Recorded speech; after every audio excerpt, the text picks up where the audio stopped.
les grands sommets sont repoussés en 2021, mais pour autant, devons-nous arrêter de réfléchir et d'agir? Je pense que la réponse est clairement non. Notre agenda international doit impérativement être relancé et nos travaux doivent progresser. Je crois que ce choc est salutaire, il est très grave. On n'en est pas sorti du tout. La crise humaine, humanitaire, sociale va être violente. Mais en même temps, c'est un choc qu'on ne doit pas ignorer, c'est-à-dire que notre idée de penser les problèmes de façon très incrémentale, très spécifique, bon, elle est complètement battue en brèche par ce qui est en train de se passer.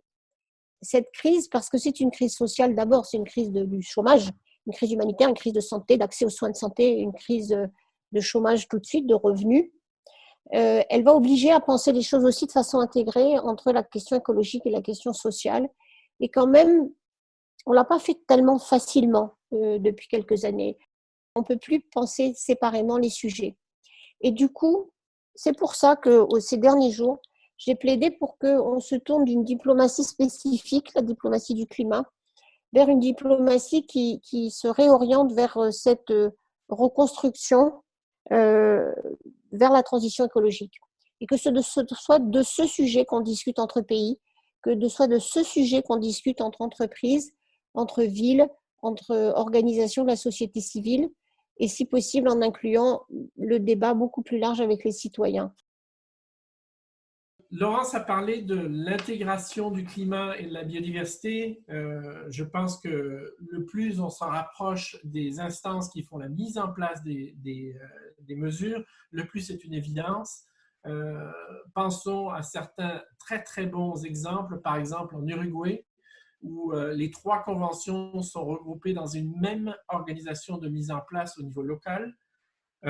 Si on parle aux communautés locales, en particulier au fur et à mesure qu'on se déplace vers les populations locales et autochtones, c'est une évidence. Il n'y a pas 2 problèmes, il n'y a pas 3 problèmes, il y a un problème et il y a une action. Alors, il y a un appel très, très fort en partant de la base, en partant des instances et des mécanismes qu'on met en place pour faire ces changements, de voir à l'intégration des formats, des agendas, etc. Alors, Laurence a parlé également de l'intégration des instances de décision et des objectifs. Moi, je vais être un petit peu plus prudent. On a une certaine expérience avec l'intégration des conventions chimiques et de la difficulté de ce genre d'intégration au niveau des objectifs. Alors moi, je commencerai par la base et je progresserai de manière prudente vers le haut en voyant, moi je vois d'un très très bon œil une grande conférence régulière et sur la mise en place des mesures en gardant peut-être les objectifs séparés.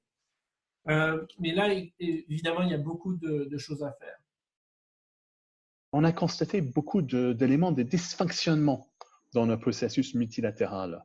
On a parlé tout à l'heure, je pense c'est Laurence qui a parlé des silos, la façon qu'on travaille sur un sujet, seulement ce sujet. On a une logique de négociation où plutôt que parler vraiment de ce qui est en commun, les objectifs, les besoins qu'on doit dépasser, on passe beaucoup de temps sur nos différences.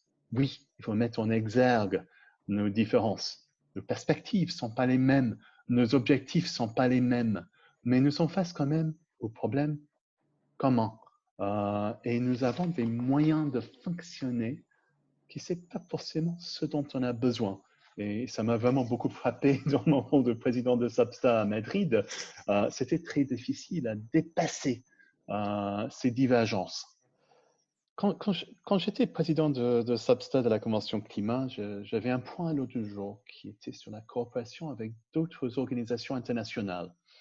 Et quand je suis allé il y a 2 ans maintenant voir le secrétaire de la Convention, il m'a dit, bon là, c'est un petit point de détail technique, on fait ça de façon formelle, on n'en parle pas. Et je trouve que ce dont on a vraiment besoin, c'est de parler activement de cette question de l'articulation entre les différents enjeux, le climat, la biodiversité, les autres aspects des objectifs de développement durable et maintenant très clairement la santé et l'économie la société, les inégalités, et la façon qu'on va y faire face. Et il y a un risque de repli sur la nation dans une logique de fermeture.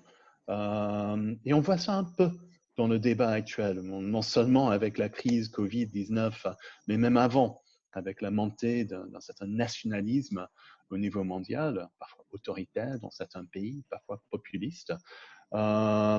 C'est pas comme ça qu'on va résoudre nos questions. La collaboration, la solidarité reste essentielle, mais les États, et un rôle pour les États pour mettre en place des politiques, et ensuite ce jeu de niveau dont on parlait tout à l'heure, comment mettre ça en musique. Je pense que nous avons des opportunités à explorer, à approfondir dans les mois à venir, dans les années à venir, et nous devons utiliser les enceintes qui existent, la Convention climat, ces enceintes, sans doute également la biodiversité, mais également les autres opportunités au niveau des Nations Unies. Nous avons vu les discours récents d'Antonio Guterres qui insiste sur la transformation dont nous avons besoin. Le G20, le G7, parfois des enceintes difficiles. S'il y a des pays autour de la table qui ne veulent pas avancer, c'est très difficile de forcer un consensus dans ces enceintes. Et nous avons quelques pays, c'est sûr, qui ces derniers temps n'ont pas joué pleinement le jeu. Il y a des élections qui arrivent. Est-ce que ça va changer la donne pour 2021? On va voir. Mais comment en profiter? Vous savez que le secteur privé a besoin qu'on les approche. C'est important. Une meilleure compréhension de la chose les amène à changer d'attitude et de comportement. Et donc, c'est la politique qui trace le cadre d'approcher, n'est-ce pas, ce secteur privé-là. Et au niveau de la Côte d'Ivoire, c'est ce travail qui est en train d'être fait en accord avec la recherche scientifique, parce que tout à l'heure, je parlais de modèle de développement. Et la recherche scientifique doit être en amont. Aujourd'hui, au niveau du cacao en Côte d'Ivoire, il y a ce cacao qui peut être dans la forêt, donc préserver les ressources naturelles de la forêt et en même temps produire. Donc, la recherche doit pouvoir accompagner le politique et le secteur privé dans ces activités. Si nos populations ne nous suivent pas et ne sont pas prêtes à faire les changements que nous considérons, en particulier, on parle de changements importants en termes d'habitudes de vie, alimentation, travail, nos loisirs, etc., ce ne sera qu'un plan. Alors, il est très important de gagner non seulement l'esprit, mais aussi le cœur des gens. Je ne crois pas du tout, non pas le fait que tout va venir du local, je ne pense pas, mais je pense que c'est cette interaction vraiment très constante entre les choses qui peuvent s'innover, se mettre en œuvre localement, mais qui ont besoin aussi, par exemple, d'une référence à des choses globales, comme par exemple la protection de la biodiversité, qui est un bien commun global, même s'il a des aspects régionaux ou locaux. Pareil pour le climat, c'est-à-dire les efforts qu'on va faire sur le changement de la mobilité dans les villes, on va les faire aussi au nom de la pollution de l'air, bien sûr, mais aussi du climat. Et c'est ce jeu à 4 niveaux pour l'Europe ou pour un État fédéral que je trouve passionnant de renforcer. Donner la capacité à l'échelon local de parler au niveau global et de revenir, d'être aussi un facteur de progrès pour les gouvernements nationaux. On ne peut pas revenir à un monde multilatéral de nations seulement après la crise. Ça, j'y crois pas du tout. Et évidemment, nos sujets le prouvent, nos sujets de climat ou de biodiversité le prouvent. Alors, je suis donc très favorable à ce qu'on mette en valeur toutes ces innovations sociales et se demander quelles sont les conditions nationales ou internationales pour que ces innovations locales se développent et vivent.